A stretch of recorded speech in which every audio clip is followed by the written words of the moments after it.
Mon invité a été frappé par le feu de Dieu. Et il a dit « Stop ! Mon corps ne peut plus supporter ce feu. » Diriez-vous à Dieu d'arrêter? Oui, vous le feriez. À tout de suite. Next.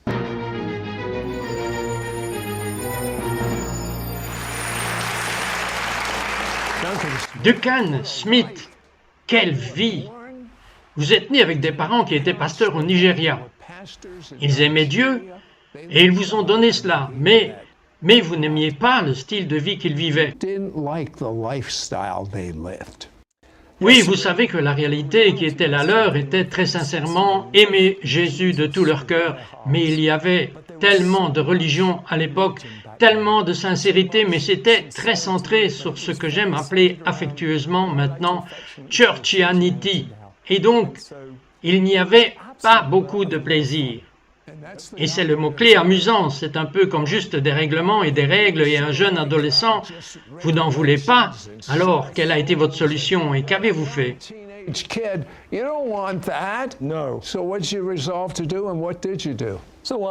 Donc je veux dire, inévitablement, je me suis rebellé contre cela. Vous savez, au fond de moi, je connaissais la vérité concernant le Seigneur Jésus, mais je ne voulais juste rien faire avec ce que mes parents croyaient. Alors vous vous êtes éloigné, mais parlez-moi de cet étrange rêve que vous avez fait. Oh mon Dieu, vous savez, au plus fort de ma rébellion, je buvais trop. Et vous savez que les copines, je voulais m'amuser exactement. Alors au milieu de ces amusements, Dieu a entendu la prière de ses parents. Parlez-moi du rêve que vous avez eu. Bien, j'ai eu ce rêve et dans le rêve, nous décollions depuis l'un des aéroports du Nigeria et j'ai grandi pendant 18 ans et l'avion, au lieu de monter, est descendu. Et mes parents et mes frères étaient avec moi dans le rêve. Et soudainement, l'avion a percuté le sol et s'est enflammé. Et le feu était tellement horrible et si intense. C'était comme un feu de lumière blanche et ça ne s'est pas arrêté. Et j'ai crié. Et tout d'un coup, j'ai réalisé que mes parents n'étaient pas là. Mon frère n'était pas là, mais je pouvais entendre d'autres personnes crier. Et je savais que j'étais en enfer. Et je ne pouvais tout simplement pas sortir et je brûlais. Je pouvais sentir mon corps, mais je ne pouvais pas le voir. Et j'étais juste dans la plus angoissante et atroce douleur, hurlant, et heureusement je me suis réveillé. Et bien sûr, j'ai sauté sur mes cigarettes pour sortir et fumer vite, mais cela m'a laissé une marque indélébile. Et peu de temps après, j'ai eu une rencontre incroyable avec Jésus. C'était lorsque vous aviez environ 20 ans. Oui, ma petite amie à l'époque, ses parents étaient missionnaires au Nigeria avec mes parents. C'était comme une amie d'enfance, pour ainsi dire. Et ils avaient prié pour que je sois sauvé. Et ils m'ont amené à aller à cette réunion chrétienne. Et je jouais au volley, et vous savez, utiliser toutes les installations, mais je n'allais à aucune des réunions. Mais ils m'ont poussé à aller à une réunion et j'ai entendu l'évangile de Jésus-Christ et je suis tombé sous une énorme conviction de péché.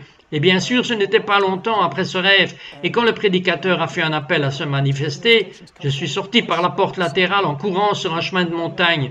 Je ne savais même pas où j'allais, mais j'avais juste besoin de penser. Et pendant que je courais, j'ai trébuché sur ce chemin de montagne, je suis tombé directement dans la présence de Jésus et je ne pouvais pas le voir, mais tout cela, cette terrible peur sacrée est venue partout sur moi. Je savais que j'étais dans sa présence, je m'attendais à ce qu'il m'écrase comme un insecte et m'envoie dans cet enfer ardent que j'avais vu dans ce rêve. Mais au lieu de cela, j'ai commencé à pleurer parce que j'avais cette formidable conviction de péché. Et puis dire que je suis tellement désolé, Jésus, je suis tellement désolé. Et il a versé son amour dans mon cœur et m'a dit que si je le suivais, pour le reste de ma vie, j'aurais une vie très excitante. Et j'ai dit, Seigneur, s'il te plaît, viens dans mon cœur, sois mon Seigneur et Sauveur.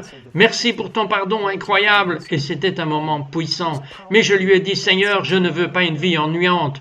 Je veux avoir une vie passionnante avec toi. Et vous savez, dans sa bonté, c'est exactement ce qu'il m'a donné. Mais vous avez eu encore plus, vous avez été rempli de l'esprit et vous avez été touché par le feu. Parlez-moi de cela.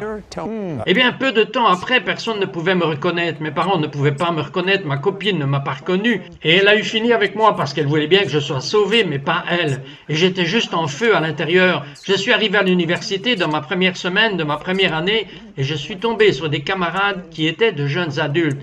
Et ils représentaient l'Union des chrétiens. Ils voulaient que je les rejoigne. Je suppose qu'ils étaient des évangélistes et je leur ai dit, « Les gars, vous avez plus de feu que moi. Vous êtes tellement amoureux de Jésus. Pourquoi? Je veux cela. » Et ils ont ri, ils ont dit, ils connaissaient mon nom à ce stade, ils ont dit, « Oh, Duncan, c'est le baptême de l'Esprit Saint. » Et pendant 9 mois, parfois jusqu'à 3 heures par jour, j'ai prié pour le baptême de l'Esprit Saint. Et 9 mois plus tard, j'étais dans une église, mon église à Oxford, et nous avons eu un orateur de l'Ouganda. Il a prêché sur le baptême de l'Esprit Saint. J'ai couru en avant, il m'a imposé les mains. Et soudain, alors que je commençais à dire à Dieu à quel point il est incroyable et le magnifier, soudainement, bouillonnant hors de moi, est venu ceci. J'ai réalisé que je parlais dans une langue complètement étrangère que je ne comprenais pas. Mais c'était tellement bon et je ne pouvais pas m'arrêter. 3 jours plus tard, le mercredi soir, dans l'Union chrétienne, nous étions en réveil. Il y avait environ 300 à 400 étudiants et un homme avait 27 ans. Il semblait terriblement vieux quand j'avais 21 ans. Mais il a dit à la fin, « Si vous aimez l'Esprit Saint, levez-vous et mettez vos mains en l'air. » Des amis tombaient et je pouvais entendre les gens rire et pleurer et être touchés par le Seigneur. Mais j'ai commencé à sentir cette électricité descendre en moi, et puis sur mes orteils, et sur tout mon corps. Et j'ai prié, « Seigneur, laisse-moi être comme Enoch qui marchait avec toi. » Et soudainement, le feu s'est intensifié, et j'ai eu l'impression d'être électrocuté avec des millions de volts, et ma respiration était devenue rapide, puis je pouvais à peine respirer. Et puis j'ai soudain réalisé que j'ai dit, « Je pense que je vais l'être, et je ne suis pas prêt. Je veux me marier, je veux avoir des enfants. » Et je viens de commencer à crier fort, « Arrête Seigneur, arrête s'il te plaît !» La puissance était si intense que je pensais que je vais juste me déchirer. Mais en même temps, cette gloire extraordinaire est lourde et je suis tombé sur le sol. Bien sûr, je regrette depuis d'avoir dit stop, mais je ne pouvais pas m'en empêcher. Duncan a eu une révélation sur laquelle il enseigne maintenant. C'est l'une des révélations les plus transformatrices que j'ai jamais entendues.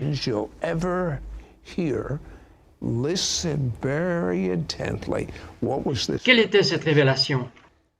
J'ai commencé à réaliser que l'Esprit Saint a commencé à me montrer que l'œuvre complète de Jésus, notre Messie, dans son incarnation et ensuite finalement d'aller à la croix, n'était pas juste pour que nous ayons la vie éternelle en lui, ce que nous faisons, mais c'était pour qu'il remplisse le but du Père, ce qui est vraiment résumé ainsi, magnifiquement, par l'apôtre Paul en 2 Corinthiens chapitre 5 verset 21, où il dit « Celui qui n'a point connu le péché, il l'a fait devenir péché pour nous, afin que nous devenions en lui justice de Dieu. » Et j'ai commencé à réaliser que le Fils de Dieu est devenu le Fils de l'homme, afin que les fils des hommes puissent devenir les fils de Dieu, et qu'en fait, à la croix, Jésus a pris sur lui tous nos péchés, et nous tous, et est devenu littéralement en union avec nous à la croix, si complètement que quand il a dit que c'est fini, il était tellement un avec nous que le Père ne pouvait pas le ressusciter des morts sans nous ressusciter des morts avec lui.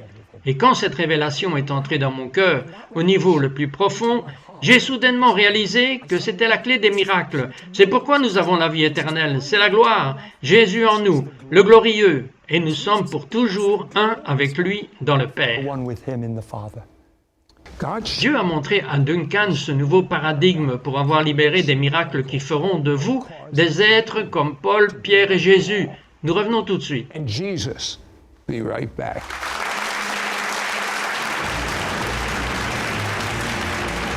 We will be right back to It's Supernatural.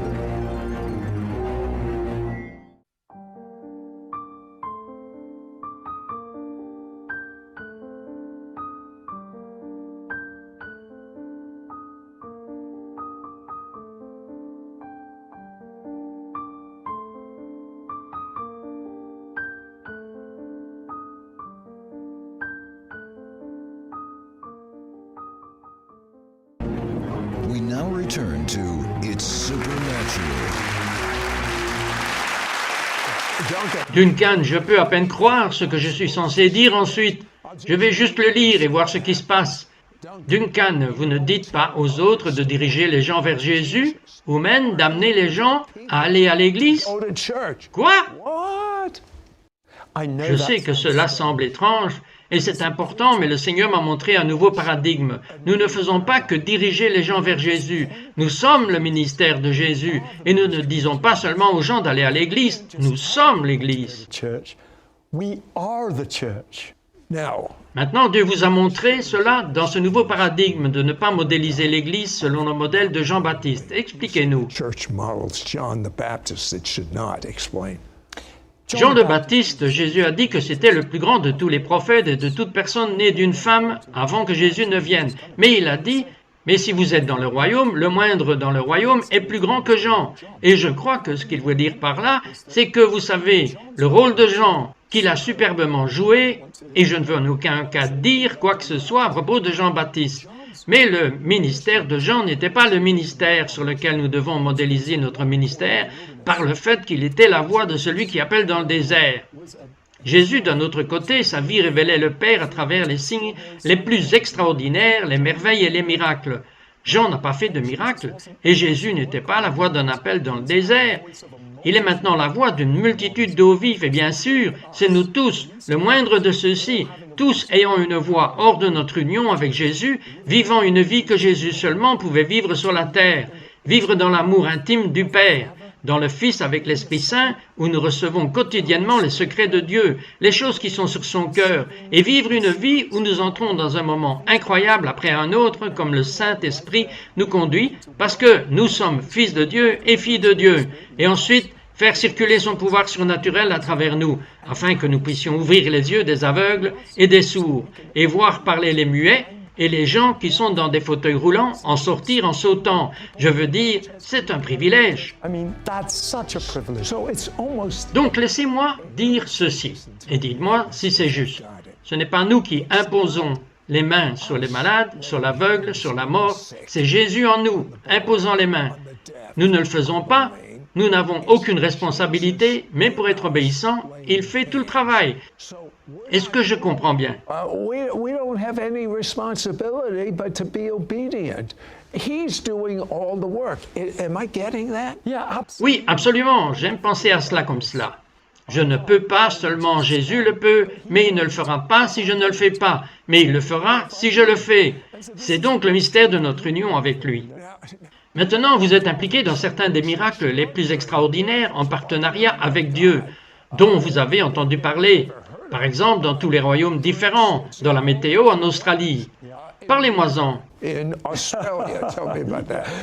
bien, je pense que c'était probablement l'un des moments les plus extraordinaires. Mais comme je venais d'arriver à Canberra, la capitale, John, Carol et moi, et Kate, ma femme, étaient sur le point de faire une école de 5 jours avec 300 leaders et pasteurs de toute l'Australie. Et alors que je pars pour ma course pour me débarrasser du décalage horaire, l'Esprit Saint m'a parlé et il a dit « Tu viens d'entendre le pasteur dire que l'Australie a été dans une période de sécheresse depuis 9 ans. Je veux que tu déclares ce soir à la réunion, parce que je prêchais cette nuit, que la sécheresse se terminera ce prochain vendredi, le dernier jour de la conférence. Et comme signe, il y aura un orage dramatique. Cela durera de nombreuses heures et cela n'arrêtera pas de pleuvoir littéralement pendant 1 mois. Et il sera attribué au peuple australien que je viens dans un grand déluge de ma gloire. Et j'ai dit, non, je ne vais pas dire ça, Seigneur. Alors que s'est-il passé? Eh bien, j'ai dit au Seigneur, ok, Seigneur, je sais que tu es sérieux, alors je ne vais pas te désobéir. Et cette nuit-là, j'ai prononcé ces paroles et je pouvais voir beaucoup de pasteurs me regarder avec de la pitié dans leurs yeux. Oh, le pauvre gars, ils ont juste murmuré, maintenant c'est allé trop loin et cela va prouver que Toronto, vous ne savez pas ceci et cela. Et vendredi à 4 heures à la pause thé, de super gigantesques nuages noirs dans le ciel à 6 heures lorsqu'on avait fini l'orage le plus terrible et cela a continué pendant de nombreuses heures et puis il a continué à pleuvoir partout en Australie, inondations dans tous les journaux nationaux. Cela a ruiné les vacances d'1 mois de Katni. Nous avions notre congé sabbatique, cela l'a ruiné parce qu'avec nos enfants nous ne pouvions pas trouver un jour sans pluie. Vous connaissez tant de miracles incroyables, et la dame sourde et muette. C'était incroyable de servir à Kirghizistan, dans les montagnes reculées de Tenzin, au bord de l'Himalaya. Et comme je servais à nouveau probablement 300 à 400 dirigeants et pasteurs, il y avait cette dame dans la foule pendant que je parlais sur l'importance du pardon. Elle a continué comme cela. Je pensais bien qu'elle était un peu étrange, alors j'ai continué à essayer de prêcher sans trop regarder dans sa direction. Bien quand je suis descendu de la plateforme et j'ai commencé à servir les gens et à imposer les mains aux gens, je me suis retourné et je me suis trouvé face à face avec elle. 40 ans, elle était debout à côté de mon interprète. Elle était debout avec elle. Grand-mère Babouchka, comme il l'appelait au Kirghizistan, et avec sa fille de 16 ans. Après 6 tentatives de prière, les plus vaillantes tentatives de prière que je peux donner, entouré par la foule en espérant, mais sans rien qui se passe, et le visage de tout le monde était chut, et y compris la plupart de tous les miens. Et tout à coup, alors que je suis occupé à faire la 7e prière, je mets mon doigt dans son oreille. Alors je mets mon 2e doigt dans l'autre oreille comme cela, et le Seigneur me dit de cracher sur sa langue. Oh non! Bien sûr, en ce moment, dans tout cet environnement dans lequel nous sommes, mais à ce moment-là, je dis, Seigneur, comment est-ce que je vais faire cela? Je veux dire, si je crache, si j'essaye de lui cracher sur la langue, je pourrais bien la frapper dans l'œil, et elle n'est pas aveugle. Mais je me suis souvenu de Jésus chargeant ses doigts et touchant la langue de l'homme, alors j'ai craché sur mes doigts qui étaient maintenant chargés et j'ai mis mes doigts visqueux sur sa langue doublement visqueuse. Elle a été instantanément libérée et a commencé à parler pour la première fois en 40 ans. Et sa mère et sa fille étaient juste paniquées. Et le Seigneur m'a dit, dis-lui de dire quelque chose de normal. Donc, grâce à l'interprète, je l'ai fait. Et elle s'est tournée vers sa mère. L'interprète l'a dit après. Et elle a dit, maman, quand vas-tu nous emmener à la maison pour le dîner? J'ai faim. Et la foule est devenue remplie de joie. Et j'ai pensé, pourquoi devait-elle dire ces quelques mots? Et le Seigneur m'a dit, parce que c'est ce qu'elle essaye de dire à sa mère depuis 40 ans. C'est très très important. Vous avez vu le grand privilège de voir l'Esprit Saint sous sa forme. Qu'avez-vous vu? Et quel effet cela a-t-il eu sur vous? Holy Spirit, His form. What did you see and what effect did it have on you? John et Carol m'ont invité sur la plateforme un dimanche matin. Ils ont dit, Duncan, nous allons vous oindre comme évangéliste auprès des nations. Ils m'ont imposé les mains et je suis tombé sur le sol, renversé par le pouvoir de Dieu. Mais comme je me suis allongé là, je suis entré dans une vision instantanément.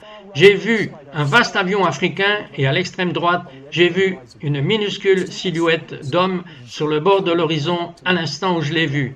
Il est venu vers moi et la seule façon dont je peux le décrire, c'est qu'il était comme un homme de feu. C'était comme une figure de feu, de sa taille vers le haut. Il était comme un métal liquide en fusion, mais pas le métal que nous connaissons. C'était indescriptible, mais de la taille vers le bas, il était comme le feu. Et il m'a regardé et j'étais terrifié. Et il a souri, le sourire le plus aimant. Et puis il est allé et il m'a touché dans ma poitrine. Et il m'a juste allumé et je suis devenu balistique. Mon corps tout entier brûlait pendant des mois, je brûlais. Quand je prêchais, les gens commençaient à brûler quand je les touchais. Ma femme ne voulait pas être sous les couvertures avec moi parce que j'avais tellement chaud. Voici ce que nous allons faire. Je veux m'assurer que vous pouvez gérer ce feu. Et je pars pour le faire prier pour ce feu parce que nous vivons dans un temps où il n'a pas à mettre la main sur vous. Il doit juste le parler. Il vient de décrire la description de l'Esprit Saint d'Ézéchiel 8, verset 3. Mais je veux que vous disiez cette prière parce que je veux que vous connaissiez Dieu. Je veux dire, je ne veux pas que vous croyiez en lui. Je veux que vous fassiez votre propre expérience avec lui. Dites cette prière à haute voix, au mieux de vos capacités. Je veux que vous répétiez cette prière. Cher Dieu, je suis un pécheur. Je suis vraiment désolé. Je crois que le sang de Jésus me lave. The blood of Jesus washes me clean. Jesus, Jésus, viens en moi. inside of me, be my Sois mon sauveur et mon Seigneur. and my Lord. Amen. Amen. Duncan, regardez la caméra et lâchez le feu. On this too. Père, au nom de Jésus, je te demande que tu baptises glorieusement chaque personne qui regarde en ce moment avec ton Esprit Saint promis et avec le feu. Et je te demande qu'il brûle avec ton amour et que tu les oignes dans ce moment pour porter ta gloire avec des miracles et des merveilles comme ceux qui brûlent dans ce monde. Au nom de Jésus, Amen. Amen. Amen. C'est cela.